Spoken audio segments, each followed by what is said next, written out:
Buenas tardes a todos. La verdad que tengo un sabor muy agridulce porque por un lado es un placer estar aquí y agradecer el hecho de que Abraham y los compañeros del Fénix, muchos de los cuales afortunadamente vivos, nos acompañan aquí y han elaborado el documento con algunos de los que estamos acá. Sino que más allá del recuerdo de los que no están, también me produce una profunda pena volver a discutir o a plantear cosas que se plantearon en el año 2000 y el 2001 y que creímos, quizás ingenuamente, de que eran una lección aprendida, ¿no? Parecía ser en nuestra sociedad, en años pasados, que el concepto de desarrollo con equidad, de crecimiento con equidad, de la necesidad de un Estado presente, de evitar la subordinación a los poderes hegemónicos, que las virtudes que tenía el desendeudamiento como una manera de congeniar la solvencia del Estado con la autonomía, eran valores que parecían implementarse en nuestra sociedad. Pero bueno, todos conocemos lo que pasó y lo que está pasando, y seguramente eso, el estado de situación, requiere una reflexión profunda, que en parte está en el documento, pero que creo que es un ejercicio que tenemos que hacer de manera permanente. Y me animo a decir que la parte quizá más dulce de esta suerte de relanzamiento del Plan Fénix tiene que ver con la necesidad de plantear una alternativa y de plantear propuestas que estaban muy implícitas en la formulación original y que siempre fueron una característica de este grupo a lo largo del tiempo, ¿no? Y creo que esta necesidad no solamente de elaborar un diagnóstico muy crítico que atraviesa el conjunto de las áreas y la necesidad de formular una propuesta superadora que sea como la que había planteado el Fénix, sistemática, coherente, consistente, con una mirada no solamente de corto plazo y de coyuntura, sino de mediano y largo plazo. Creo que es una cuestión constitutiva del Plan Fénix y absolutamente esencial en la Argentina, porque lo cierto es que para poder poner en práctica estas cuestiones tendremos que dar nuevamente una fenomenal batalla cultural, y que eso implica no solamente la elaboración desde la universidad de una serie de propuestas que en gran parte, como decía, tienen que ver con valores que ya están en la propuesta original y que un poco las cuestiones contextuales, globales y locales han exigido rever, en algunos casos, no en otros, sino que también es importante plantear, bueno, de qué manera esas propuestas o esos proyectos puede la sociedad hacer los suyos y exigir que la clase política, quienes tienen que representarnos o nos van a representar, verdaderamente cumplan con pautas programáticas que estén al servicio del pueblo. Cuando uno ve lo que está pasando en el medio también de este debate, vemos cómo se están implementando reformas muy significativas, ¿no? Cuando uno habla de la reforma previsional, de la reforma tributaria, quizá de la reforma laboral, cuando uno piensa también de que es posible que en pocos meses haya un acuerdo Mercosur-Unión Europea que también, como bien se dijo acá, cristalice situaciones estructurales muy complejas para futuro, es crucial y es vital entonces debatir sobre las ideas y fundamentalmente también en términos de política económica o de economía política, cuál es la mejor manera de que se pueda reunir una nueva mayoría y una alternativa política que englobe al pensamiento nacional, popular y progresista y que pueda revertir, evitar todos los males que se vienen, limitarlos todo lo posible y construir una alternativa que sea verdaderamente transformadora y que pueda estos principios que el Plan Fénix retoma, implementarlos para la sociedad. ¿Y por qué esto? Porque para entrar un poco en tema, lamentablemente estamos viendo, digamos, la tercera versión de un plan económico que tiene características muy destructivas para la economía argentina, para la sociedad. El Plan Fénix nació cuando estaba prácticamente en una situación cuasi terminal, el segundo modelo neoliberal, en los años 90, y ahora es absolutamente necesario, ¿no?, cuando está el tercer experimento de estas características en implementación, poder plantear una discusión que lamentablemente en los años 90, por muchas razones, no se pudo dar, porque muchos los que eran los economistas heterodoxos o críticos de alguna manera tuvieron una mirada bastante piadosa de la convertibilidad, por decir lo mismo, y muchas de las voces que eran cuestionadoras no tenían los espacios o las posibilidades para decir lo que había que decir. Y como acá se habló de la libertad de prensa y de expresión, también hay que decir que lamentablemente también quienes plantean con, yo diría, rigor científico, intelectual y con la propia experiencia de vida, todo lo que va a pasar, por supuesto, son silenciados de mil maneras, como silencian medios de comunicación, periodistas, comunicadores, como científicos se ven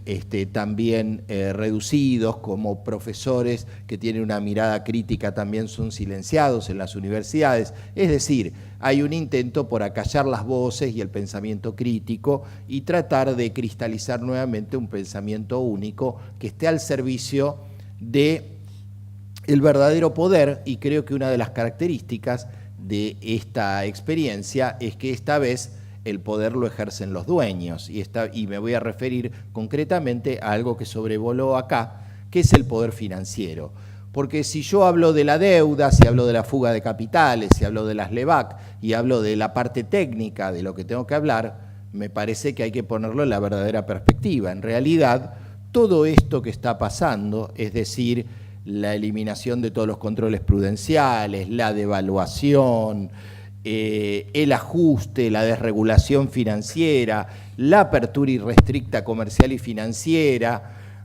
y, en última instancia, el endeudamiento del país con los profundos desequilibrios que esto está produciendo, tiene que ver básicamente, sí, con una mirada ideológica, pero tiene que ver con los negocios de sectores transnacionales con intereses locales que están tratando de transformar la matriz productiva y social de nuestro país para coaptar por distintos mecanismos el excedente que se genera en nuestro país y transferirlo, ¿sí?, a estos sectores transnacionales que yo diría en jerarquía tienen al poder financiero global concentrado como, digamos, una de las cabezas centrales de este poder global, que es el que está generando esta violenta transferencia de recursos a través de distintos mecanismos. Hablamos de las reformas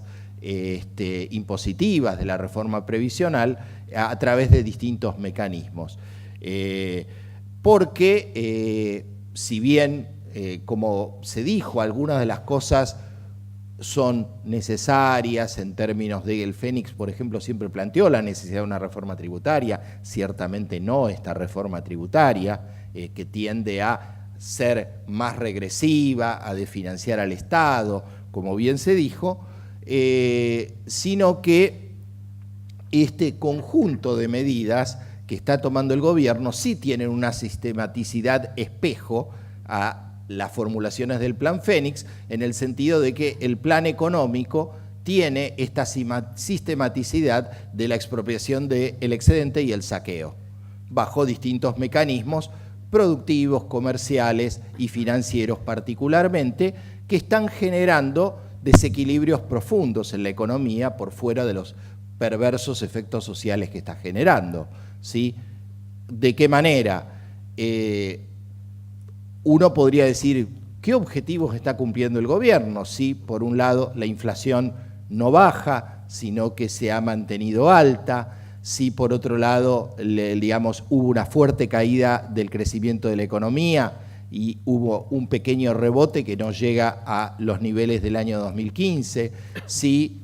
la situación del salario real se ha deteriorado profundamente, sí está aumentando el desempleo, es decir, si uno analiza el conjunto de las variables macroeconómicas, no hay resultados positivos, precisamente por esa lógica que yo mencionaba. Y cuando esa lógica de coyuntura macroeconómica uno la atraviesa por los efectos concretos que se están produciendo de carácter estructural, esto es la desindustrialización, esto es el aumento del déficit fiscal, el aumento del déficit externo, ¿sí? Y la pérdida en el empleo, el salario y la distribución, uno sabe que la única manera de perpetuar este mecanismo y que forma parte constitutiva de este saqueo, tiene que ver con estos mecanismos financieros, tiene que ver con el endeudamiento, un endeudamiento que es un pulmotor de un sistema desequilibrado, pero por otro lado es un mecanismo de transferencia de recursos hacia los sectores rentistas, locales y transnacionales, ¿sí? Por eso es que esta política económica ya está mostrando, como se dijo, un fortísimo crecimiento del balance comercial, ¿sí? Un déficit que no se ve desde 1994, y no casualmente, en plena convertibilidad, un déficit fiscal que se ha agravado, que pasó de 2 puntos del producto a casi 10 puntos del producto, si uno toma el consolidado de la nación, las provincias y los municipios.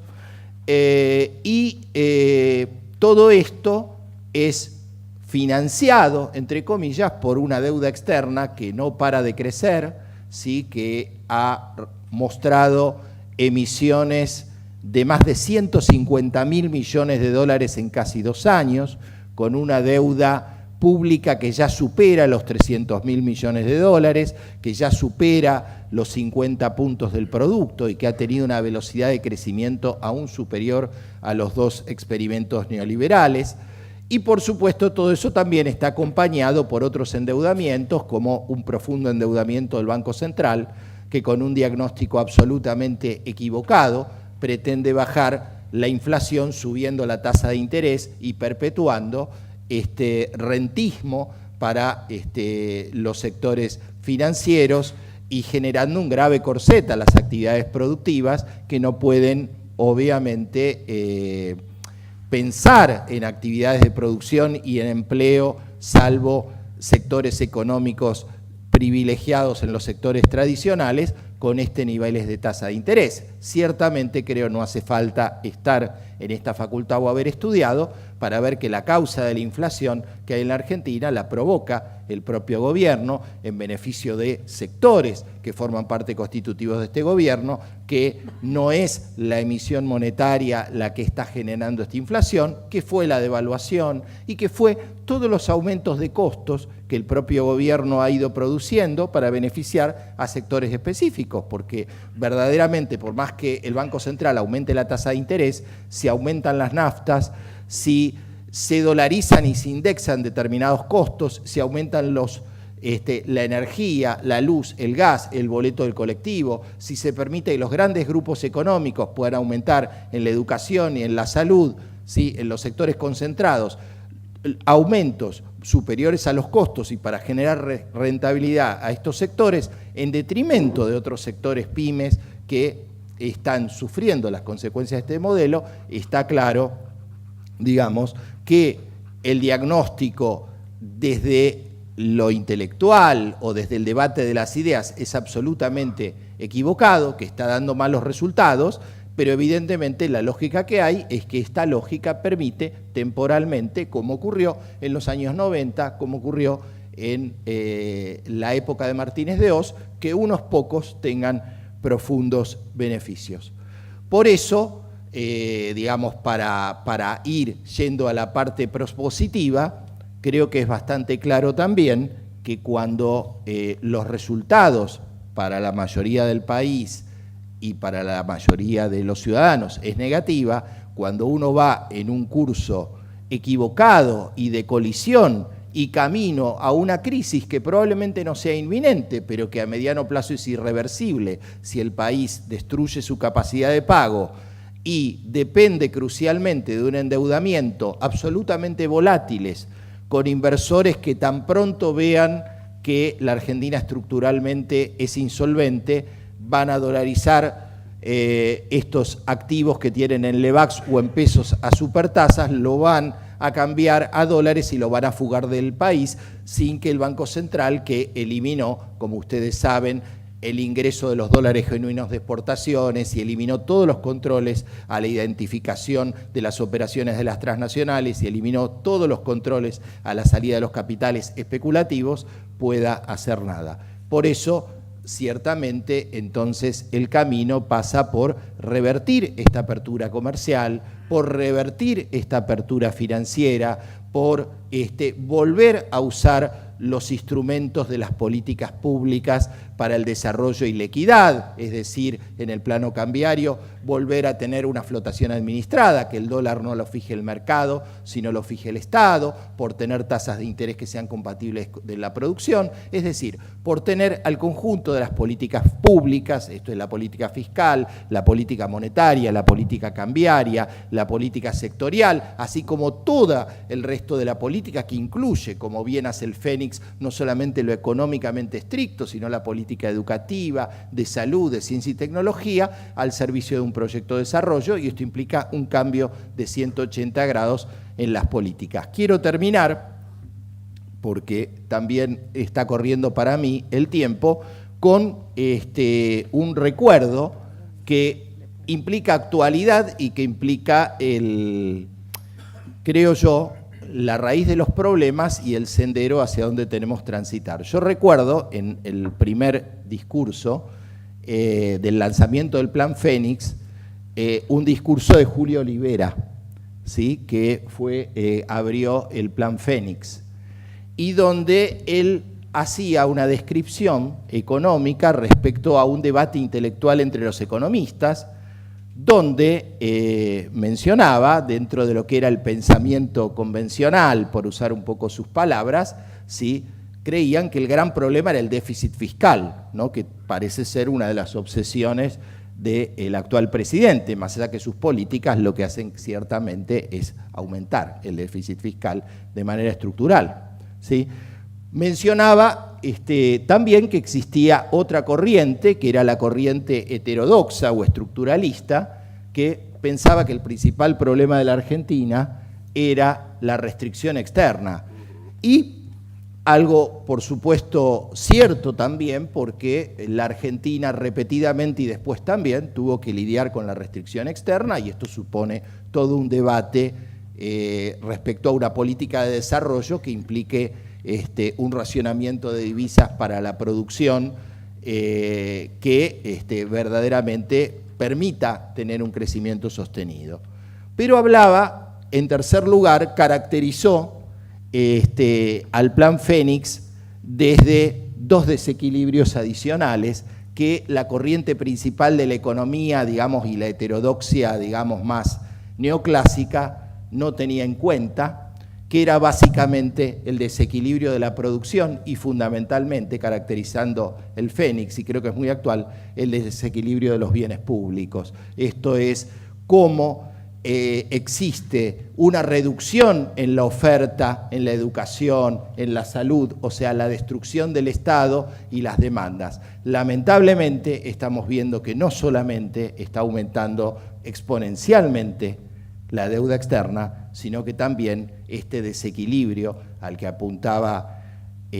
Olivera y que marca la capacidad de pago por un lado, que tiene que dar con la producción, como por otro lado el efecto social que tiene que ver con este profundo endeudamiento social, el fuerte crecimiento de la deuda social que está creciendo y que marca dos límites inaceptables, y con esto termino. En primer lugar, genera una profunda restricción económica porque es un límite objetivo para que haya un proceso de crecimiento económico sostenido. Esto es un límite a la demanda agregada y al consumo, sí, que permita crecer al país. Y en segundo lugar, y tan importante como eso, desde una perspectiva como la del Plan Fénix, es un límite ético que no podemos dejar de atravesar. Esto es cómo precisamente este profundo deuda social está generando, ¿sí?, un profundo deterioro de las condiciones de vida de la gente, y por eso creo que